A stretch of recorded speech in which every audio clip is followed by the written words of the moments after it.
No toothbrush, no toothpaste, no dentist, no fluoride, no floss. For 300,000 years, none of it existed. And yet dig up their remains, and you find something that shouldn't be true? Straighter bites, healthier gums, fewer cavities than most people alive today. So what did they know that we've forgotten? Let's start with the simplest tool of all, a stick. They'd chew one end until it frayed into soft fibers, then scrub it straight across their teeth. This tool is called the miswak, still used by 400 million people today. It's not just a stick that sort of works, it's naturally antibacterial, naturally abrasive, a toothbrush and toothpaste. In one twig. Now look closer at the fossilized jaws themselves. See these grooves worn into the teeth? Researchers call it the toothpick groove. Evidence of flossing? Tens of thousands of years old. But here's where the story twists.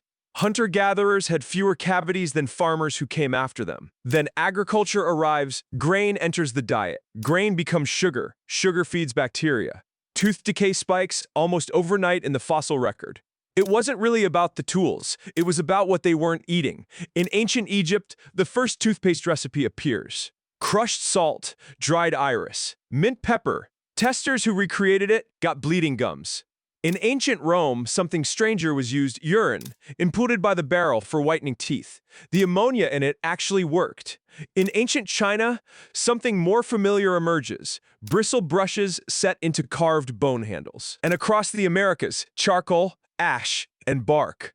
All naturally antiseptic, all discovered independently. So how do we even know any of this? The answer is fossilized plaque. Scientists call it dental calculus. Trapped inside it, food, smoke, plant fibers, a diary in your teeth. One tooth 40,000 years old, a window into a single day. Now walk into a wellness store today. Charcoal toothpaste, oil-pulling natural chew sticks. Almost none of it is new. It's not neglect, it's the same problem, solved differently. No toothbrush, no toothpaste, no dentist, and still they figured it out. Let's rewind and go deeper into each part of this story. First, the tool that started it all, across totally different continents, with zero contact with each other. Humans arrived at the exact same idea, a frayed twig, used as a brush. The most famous version has a name, the miswak, made from the toothbrush tree. It's not just an old habit that faded away. It never actually stopped being used. Scientists studied its chemistry. It contains real antibacterial compounds, plus a naturally abrasive texture. Toothbrush and toothpaste in one piece of wood. No knowledge of bacteria, no knowledge of enamel, just a solution that worked. Now, the evidence hiding inside the teeth themselves. Look closely at early human jaws. Even some Neanderthal jaws. You'll see tiny, smooth grooves worn into the sides of the teeth. Between the molars, specifically researchers call this the toothpick groove, not random damage. The same motion repeated for years.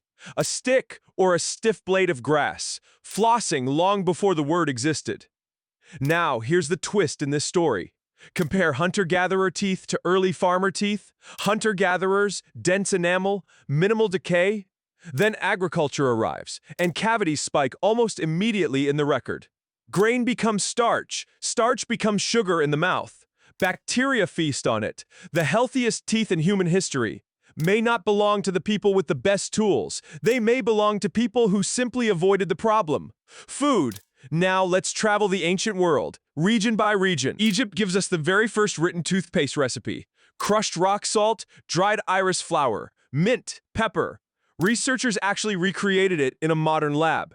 Verdict. It worked as an abrasive, but it was harsh enough to make gums bleed. Rome takes this somewhere far stranger. Urine, imported by the barrel, considered premium quality. It sounds absurd.